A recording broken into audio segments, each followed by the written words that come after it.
Okay, so today we have a very unique podcast here. We have some friends here. We were talking earlier to discuss the importance of the NBA and the greatest players of all time. That's what we're going to talk about. It has nothing to do with faith, nothing to do with religion, no discussion. But in all seriousness, I've been looking forward to this for a while. I know it's a bit of a sensitive setup to have it like this. We discussed it was supposed to be a different couple different individuals, brothers from your end coming in, and then Mohammed Hijab and I had a call together. We had a Zoom. He had some challenges, and I got to give shout out to Eddie, the Dean Show. He's here with us as well, but he's sitting outside to have the discussion for us to be here together. Robert, I respect all of you for coming out. Truly, I respect you for coming out. My outcome, I want to first share with you and the audience what my outcome of this is. So as a father of four, I'm a little bit concerned on what's going on with the country in America. I escaped Iran. We went to Germany at a refugee camp, then we came here. I now have 4 kids, and I love America. I think this is an incredible nation. It's changed my life. But some of the things that's going on right now, it's kind of weird. It's strange. It's not normal. It doesn't seem normal to me. And I have friends. I'm a Christian myself. I'm a non-denominational Christian. People know that's my position. But I have a lot of friends that are Muslims. I have Scientologist friends. I have Mormon friends. I have Jews, who are here with us as well. So I wanted to bring this up because we're going to discuss a few different things today. Number one is the differences in the religion of Christianity and Muslim. We'll discuss that. And then we'll discuss the enemy. Who is the enemy to Christians? Who is the enemy to Muslims? And then we're going to share who our common enemies are. And some funny questions I want to ask you. We'll have some levity here as well to enjoy the discussion.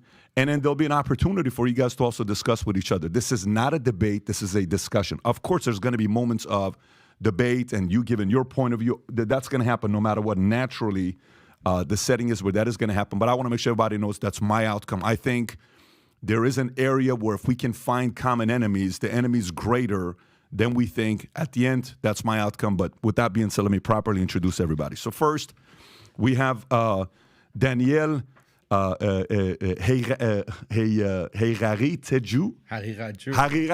I said it 7 times properly, and then when we're on, I can't. So Daniel Haqiqtjou attended Harvard University, where he majored in physics and philosophy. He is a Sunni Muslim debater who specializes in debating anti-Muslim figures.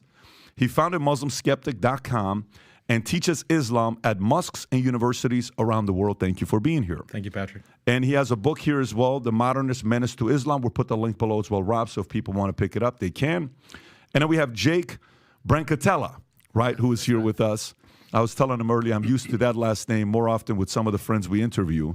He is the Muslim metaphysician, is a convert to Islam. He holds a BA in philosophy and is currently studying for a master's in philosophy and theology. Jake primarily debates Christians and atheists and is an active member of the Muslim Debate Initiative. Then we have Brother Rashid here to my right. He wrote a book called The Ideology Behind Islamic Terrorism, a Moroccan Christian convert and a host of the Daring Questions television program, where he discusses Christianity and engages with Islamic theology and religious topics. Brother Rashid, thanks you for being here. Thank you for having me. And last but not least, Robert Spencer, American author and commentator known for his writings of Islam, counterterrorism, and his involvement with the organizations like Jihad Watch, the most popular blog within the counter-jihad movement. He's also written The Truth About Muhammad. He's written a Critical Quran, and also his latest book that's, I think, is that the Critical Quran you have out here? Quran. And he's written a few other things. Rob, again, once again, thank you for being here as well. You. So what I'd want to do is, before we get started, and I have some comments and questions here, if you, just for some of the audience that maybe they don't know the whole story, we can start off with anyone on how you came about your current position right now. If you can take 30 seconds to a minute, given your background, and then we'll go from there. So we're going to start off with you. Robert, how did you go? I've read your story. Of course, I know your background. I watch a lot of commentary on you. How did you become the person that you are today? Well, you know how one thing leads to another. And I was fascinated with Islam and the Islamic world from a very early age because my grandparents actually are from the Ottoman Empire. They were Greek Orthodox Christians in what is now Turkey and were exiled during World War I for not converting to Islam. When I knew them, actually, my grandmother was the only person besides Barack Obama who said that who said that the call to prayer the Islamic call to prayer was the most beautiful sound that she had ever heard.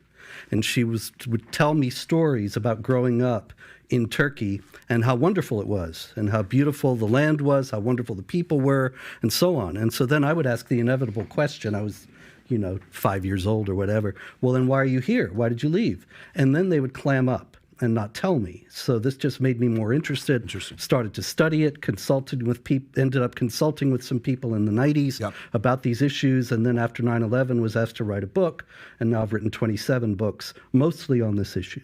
And I watch you where you have a certain level of true 100% belief in what you're talking about. We'll get into that here in a minute, and I'm sure we'll get more about that. Brother Rashid, how about yourself? Yes, I grew up in Morocco. My dad was an imam for a mosque, and I was Muslim like every other Moroccan. At age of 12, I was listening to a radio program. That's when I heard about Christianity, and I started comparing between Islam and Christianity. I was fascinated with the person of Jesus in the Gospels, and I was shocked with the life of Muhammad when I compared it to the life of Jesus. Then I converted at age of 16, 17. Then I had to leave my family, actually. They rejected me. I lived as a homeless for 2 years, and I had to live underground with the Moroccan church, the converts, until 2005, I had to flee the country. 2005, you have to flee the country. Yeah. Okay, and we'll get into your story as well a little bit more when topics come up. Jake, how about yourself? What's your story? What's your background? Yeah, so I was raised a Roman Catholic. My entire family is Roman Catholic up until today. I personally never really believed in the religion, primarily because the theology never really made much sense to me. As I grew older in my late teens and going into the university years, I naturally, the mind starts to think about the deeper questions in life. What's the purpose of life? Does God exist? What religion is true? And so I went on this search and eventually found the path of Islam, primarily because I believe that it's the only religion today that truly supports pure monotheism. I know that Christians, and maybe we'll get into this in the discussion, claim to be, but I found doctrines like the Trinity and incarnation to be completely incoherent and found problems with them. And the Islamic narrative of there being one and only true God that is worthy of worship and that he sent prophets and messengers with this consistent message throughout time was very inviting to me and fit with my natural disposition, and I became a Muslim in my early 20s about 10 years ago and been Muslim ever since. Fantastic. Thank you for that. Daniel, how about yourself? Yeah, my background is my parents came from Iran. They're both from Shiraz. I was born in the U.S. actually and was raised here in Houston, Texas. And I love my parents, and they raised me like an Iranian, had a strong Iranian Persian identity. As I was in high school and then college, I started to become more religious, like learning about my background from my grandparents, for example, from my dad. And I just became more religious, started practicing Islam. I became Sunni, so I'm from a Shia background. I became Sunni. And in college, I went to Harvard University. There was a lot of pressure on Muslims at that time because of like the war on terror, counterterrorism efforts. And there was this effort to liberalize Islam and to say that traditional Islam or the Quran or the Prophet Muhammad, peace be upon him, their teachings are not consistent with modern life, with modernism and liberal secularism. And this posed a conflict for me. Like, how do I reconcile a traditional Islam with liberalism, secularism, and these modern ideologies? So I went and studied philosophy, and I became critical of these ideologies like modern liberal secularism, humanism, atheism, these isms, and that's, the title of my book, basically, or a subtitle of my book, is critiquing these isms that I believe, and through my study, they're destroying humanity. Not just Islam, but just all of humanity is under threat from these isms that are destroying human society. I hope we can talk about that today. But I dedicated my career basically to promoting this message, teaching Islam, teaching how Islam solves many of the problems and difficulties that all people face in society, not just Muslims. I love that. Okay, thank you for that. Again, gentlemen, thank you for sharing your background. So let's get right into it. Robert, your challenge. What is your biggest challenge with the religion of Islam? What's your biggest challenge with it? You mean the biggest difficulty I see in it? I would say the biggest difficulty, because to me, I see it from a few different places, right? One, there's faith, meaning none of us have gone to heaven to see what heaven's going to look like. We're all taking a risk. All of us here are taking a risk. Either we're all going to be right, either we're all going to be wrong, or either one of us is going to be right, meaning one group's going to be right and the other's going to be wrong. But we don't know. That's faith, that's prayer. Of course, we've had great experiences in life to say, I had a connection with God. I had a moment with ... And then that's individual to us, right? So to me, it's faith, it's religion, it's enemies, it's common enemies.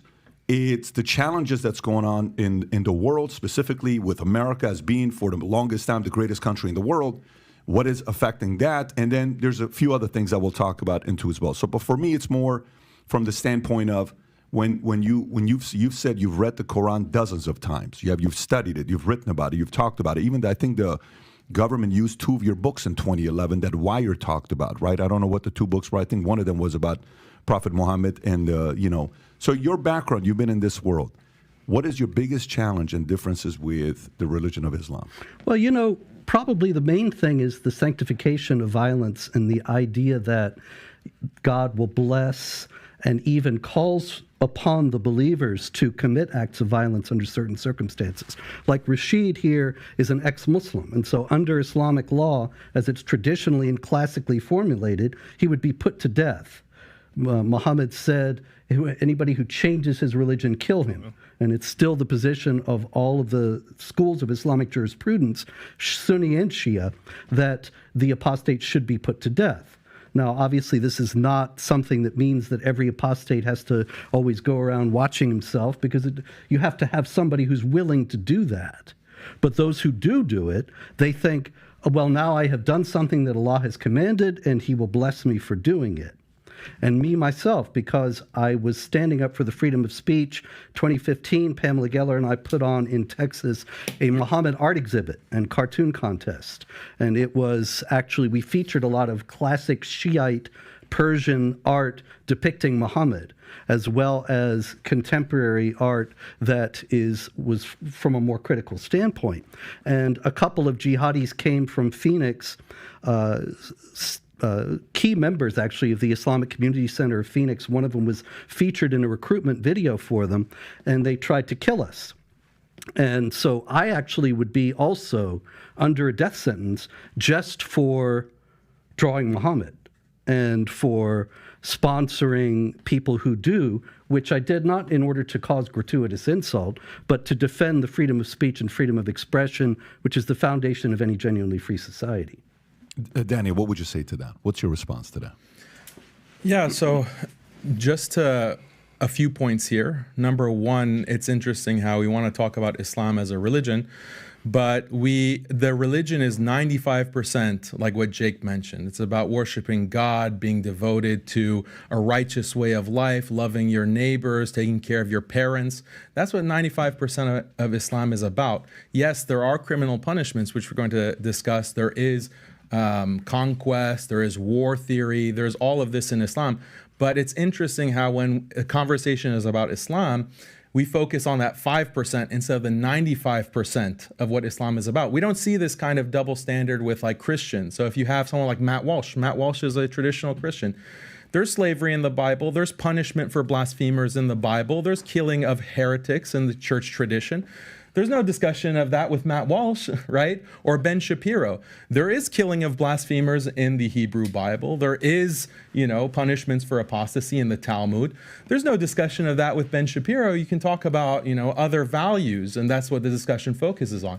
But the Islamophobic narrative is just lasering in on these specific topics, which is fine. We can discuss that, but I just want to note the double standard.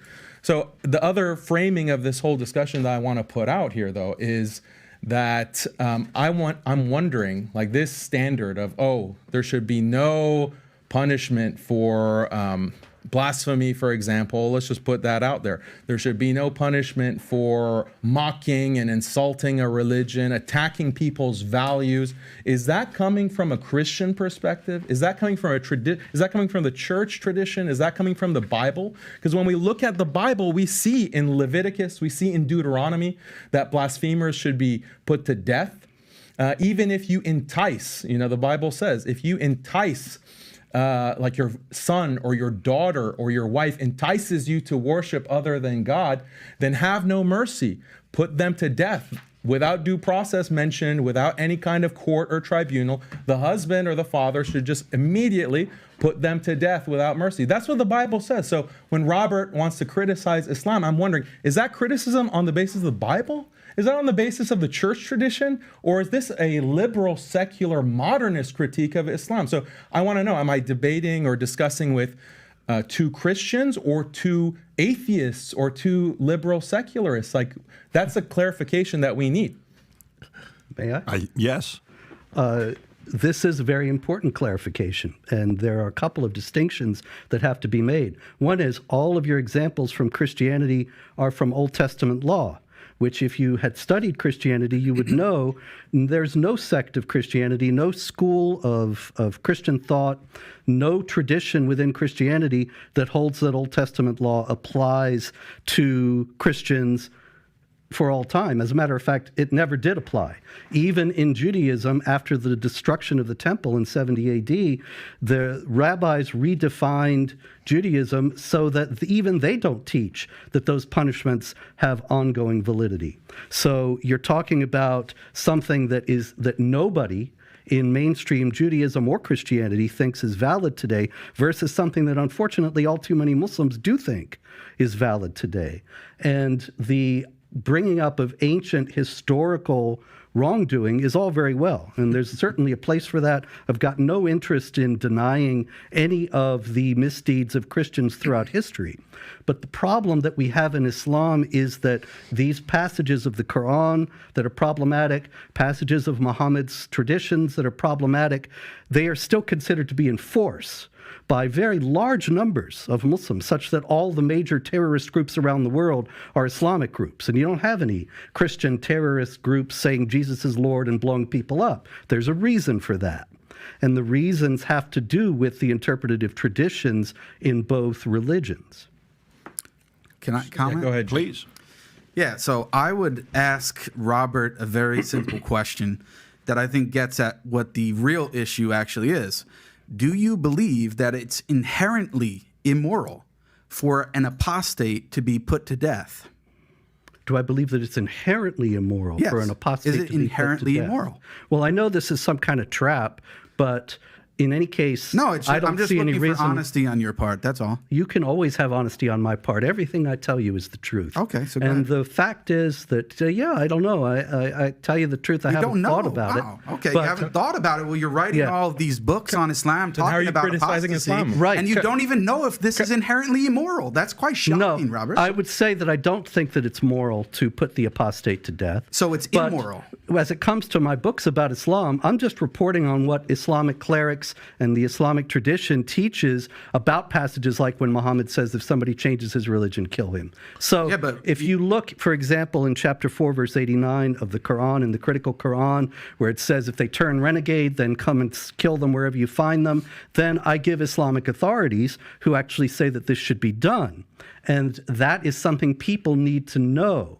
Now, whether you're talking about in the ideal society, you have apostates put to death, I don't think so, because I believe in the freedom of conscience and the idea that of the dignity of the human person, which is a Christian concept that's not in Islam. You have in Islam, the unbelievers are the most vile of created beings, according to chapter 98, verse 6. One issue at a time. So on. No, this is all. Let's talk about this issue. I understand, but this is all the same issue. Whereas in Is it Christianity, inherently immoral? all people are equal in dignity as made in the image of God. And so in that sense, I would say, no, I don't think it is. So is it inherently immoral, yes or no? Can I answer that? It is. It is. So when Deuteronomy, since you like to quote the Quran, when the Bible says this in Deuteronomy 13:6, if your brother, the son of your mother, your son of your daughter, the wife of your bosom, or your friend, who as your own soul secretly entices you, saying, quote, let us go and serve other gods, which you have not known, neither you nor your fathers, of the gods of the people which are all around you, near to you or far from you, from one end of the earth to the other end of the earth, you shall not consent to him or listen to him, nor shall your eye pity him,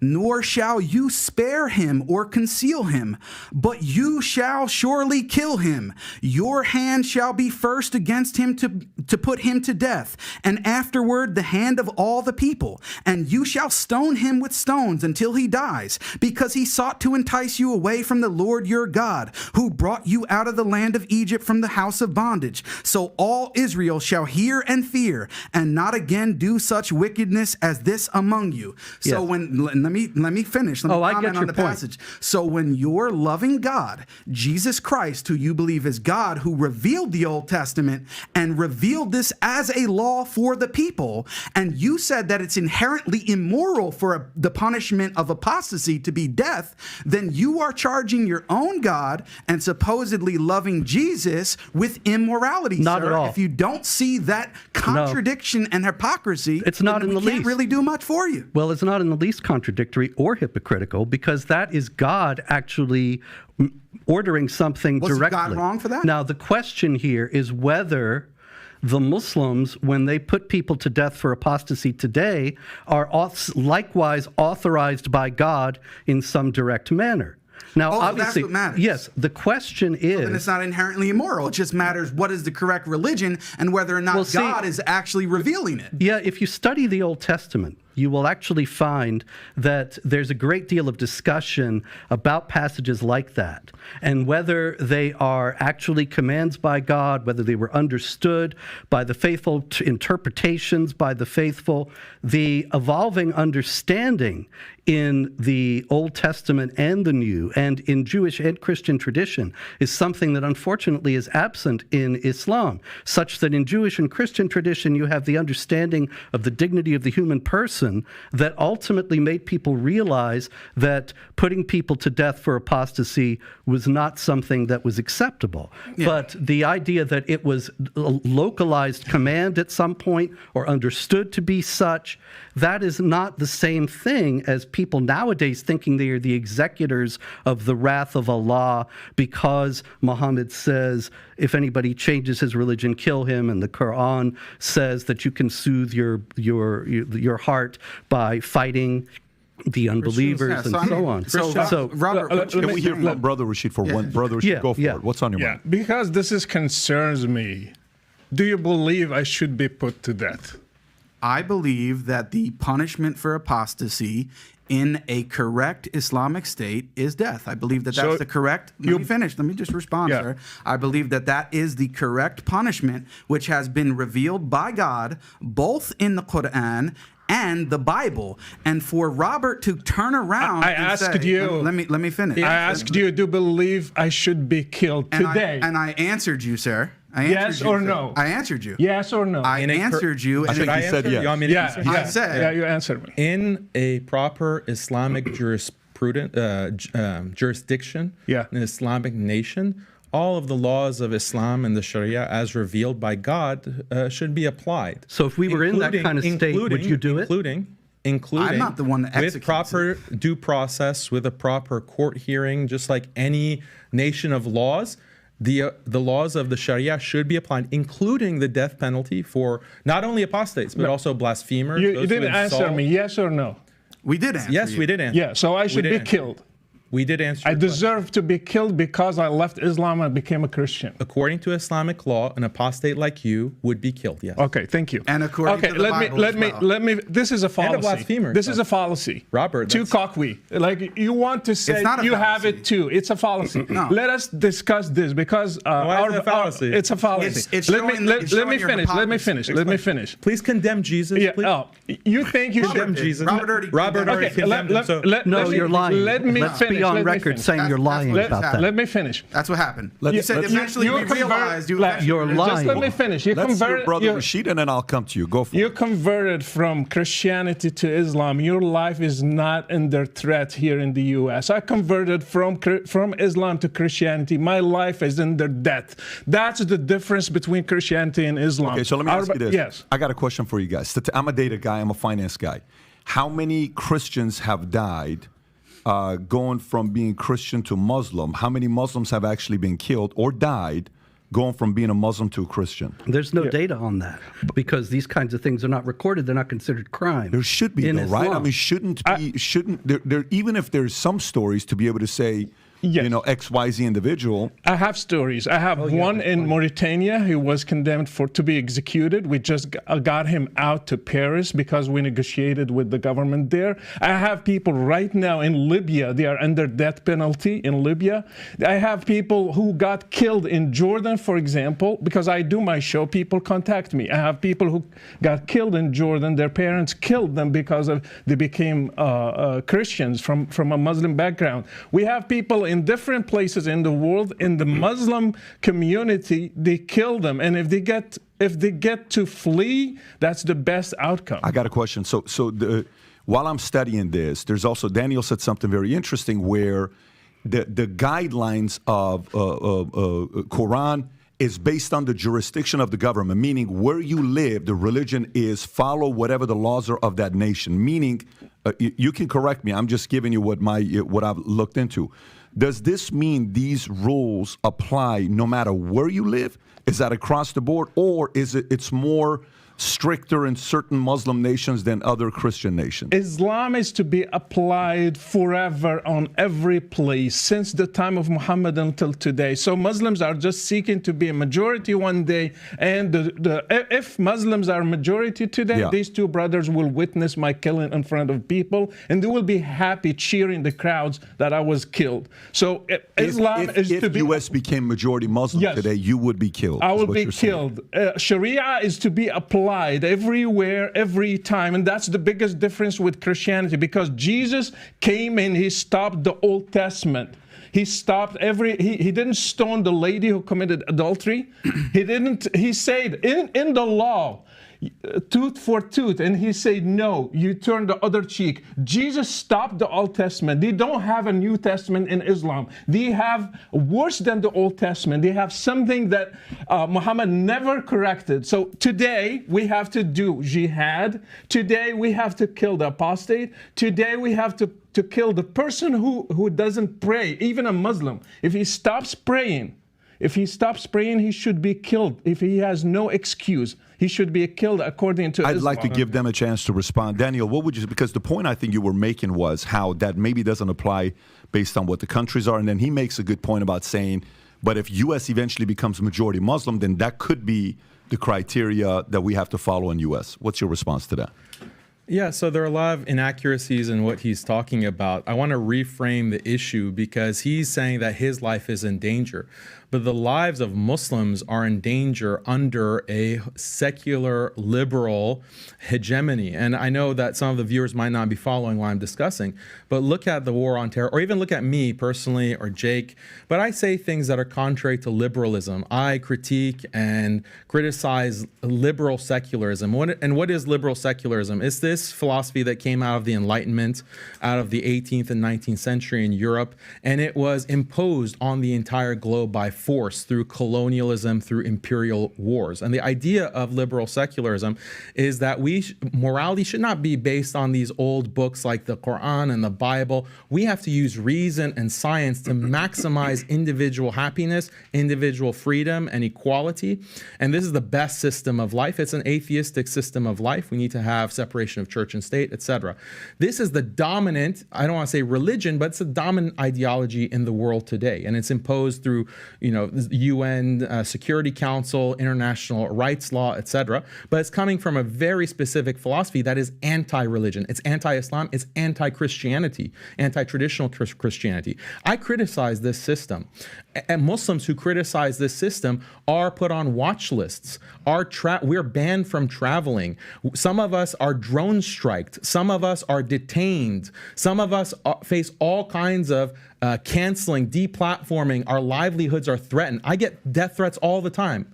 Almost every day I'm getting a death threat because of my opposition to this hegemony, liberal secularism. There is no quote unquote freedom of religion because if you oppose this hegemony, if you oppose this system, you will be put to death. And I know you've had some very distinguished guests like Glenn Greenwald, Whitney Webb, and they talk about this system. Alex Jones, they talk about this system. They might not put it in the same exact way that I'm putting it, but it is this authoritarian, centralized, theocratic, technological system.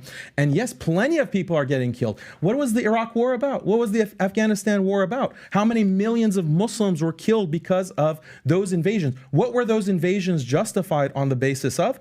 It wasn't on the basis of the Bible. I wouldn't put that on Christians.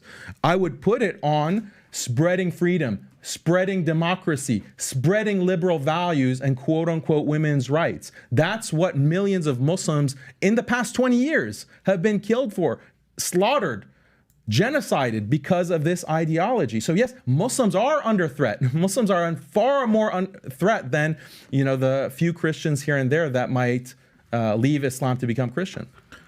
Go for it. Well, in the first place, when it comes to secular liberalism, Daniel and I are completely in agreement. We're both against it. We both see that it's evil. And in that sense, you were talking about working together, finding common ground. That is the common ground that we have. The idea of the invasions of Iraq and Afghanistan were completely wrong, based on false premises, false assumptions, based on the idea that they could bring democracy to the Islamic world. It was never going to happen. And I was warning about it before it started, but was not heeded. But the fact is that, and also when it comes to death threats, we could probably have a contest and see, but I get them many daily, mostly from Muslims, but not always. And the left is increasingly unhinged and out of control. But if Daniel is positing that Islam is somehow the alternative, then I would wonder, how is it that all the Muslim politicians in the United States, including an obvious publicly Sharia adherent one like Ilhan Omar and Rashid Tlaib as well, Keith Ellison, the Andre Carson, the publicly Muslim Quran adherent politicians, and yet they're all very far on the left, and they're aiding this secular liberal monster that Daniel so rightly opposes. And so it's hard to see how Islam can be the remedy when you don't even have a single politician of the Islamic faith who is standing against all that. Brother Rashid, what's your biggest criticism of, because you were a Muslim before and you converted. What was your biggest reasoning for doing so? My biggest reasoning, and I want to comment on a point that I forgot to comment last time. Our brother, he said the 5% of Islam we're focusing on. Right. If you have this glass of water and you have 95 for it is water, but 5% is poison, it's going to kill you. So this is exactly what we have with Islam. Yes, you can talk about God, you can talk about worshiping, but how about violence against people like me? How about violence against Christians and Jews? You are ordered to wage war against them. That's what happened to my ancestors in Morocco. Berbers, they were Christians, they were executed, they were enslaved. That's what happened to people in Egypt, in Iraq, in Syria, and even in Europe. How about that? How about people who, for example, against women, Islam against women? And we should note that they endorsed the death penalty for apostasy right here. Yeah. So it's not like let me just finish. As does Jesus Christ. And against women, women should be beaten if they disobey their husbands. My mom was beating my imam dad. When I asked him why, he said, it's in the Quran. You cannot object to that. They cannot object to it. It's in the Quran. It should be applied. It's a permission for men to beat his wife. It's in the Quran. It's the word of Allah himself. Again, when I studied the life of Muhammad, in 10 years, he waged 83 wars in 10 years, 27 wars and 56 raids in 10 years. And you are going to teach me that Islam is peaceful? No, it's not peaceful. Are you going to give a Nobel Prize for somebody who waged 83 wars? No, you will not. And another thing, Muhammad is not a role model. Jesus is. Muhammad, he had many wives, 11 of them. One of them, she was 9 years old. He was 53. I am 50. I cannot marry a girl that has 9 years old. You cannot. That's abuse. And Muhammad did that. Can we do one issue at a time? Let me finish this. He took, so these are the rules that they want to apply today. If we criticize Muhammad, we should be killed. Like what happened with Charlie Hebdo. Do you think those people, they just killed the people who drew the caricature for Muhammad just because like that? No, because it's written in Islam that they should kill people who criticize Muhammad. So Islam is a big problem. Even the 5% can kill whole humanity. Can I have a response? Sure, I haven't please spoken go in a for it, while. Jake. And I want to comment on what he said and also Robert's remark about us endorsing the punishment for apostasy. Yes, we do. Why? Because our claim is that we are actually faithful to our scriptures. You guys are not. You want to avoid the Old Testament, and I want to give you an analogy, Patrick, because you're a business guy. You have many businesses, okay? And you have policies that you have to put in place based on social interaction in the workplace and all that kind of stuff. Now, you may make amendments to those policies based on new data, new information, how things are actually going based on those things that you put in place. Now, when you do, right, and this is the analogy between the Old Testament and the New Testament, are you willing to say that, well, yeah, thinking to myself, yeah, Pat, yeah, you were wrong, actually, when you said it was okay to do such and such. That was actually wrong, and you then put in the correct one. With the Bible, the problem that you have is the same one that you want to talk about, the loving Jesus Christ himself, which we also adore and respect as a prophet, is the same one that you believe is God and revealed the Old Testament. And you can't get out of that. So when your God, Jesus, revealed at that specific time, as I just read the passage, and I can read you plenty more where he says to kill babies in war. Is it okay to target infants in war and kill babies? Is that inherently immoral? The problem that you have is if you go on, and this is why the argument is so important. It's not a tu quoque just as a fallacious argument. It's checking for your consistency as a Christian, whether or not you're actually faithful to your own text and tradition. And the reality is you're not. Why? You have two options.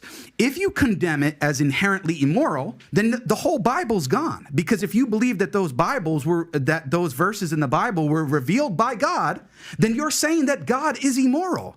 And on the other hand, if you say that it's not inherently immoral, but God changed the law at this time, then most of your arguments lose the force that they have against Islam, because you can no longer argue that it is inherently immoral to punish an apostate by death and all of the other things that you want to tack on. This is why it's so important. It's not a fallacious argument, and the reality is we want to stick to our text and our tradition, and for the most part, we would argue that the Christians have abandoned them in favor of secular, liberal, moral ideologies. Let me have Daniel respond, and then I'll come to you. Go for it. Yeah, so there are a lot of things that we need to respond to, because he's just listing every grievance that he has against Islam. Right. We have to take it step by step. But just on this point of violence, I think Jake makes really the crucial point. It's that Jesus, according to the Christian belief, Jesus is the God of the Old Testament.